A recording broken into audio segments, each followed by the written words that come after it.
Assalomu alaykum. Man sizlarga internet qanaqa qilib ishlatishni o'rgataman. Internet yaxshi ishlamay qolgan paytda. Bu uchun telefonni pastga tushiramiz. Sim karta sozlamalariga kiramiz. Sim karta sozlamalariga kirganimizda kirish nuqtasi nomlari, bu yerda Uzmobile bo'lsa Uzmobile, Uztelecom bo'lsa Uztelecom, Ucell bo'lsa Ucell turadi.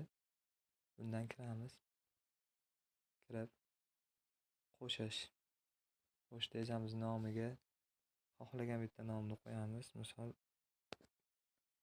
kuchukcha turib nomiga sozlamalariga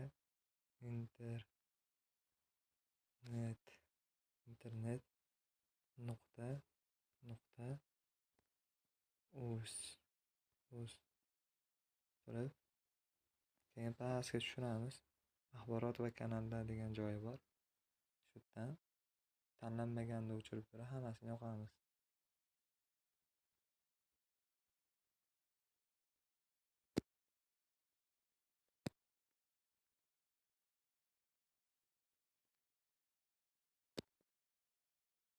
Shularni tanlaganimizdan keyin chiqishlarni shu yerdan saqlashni tejamiz.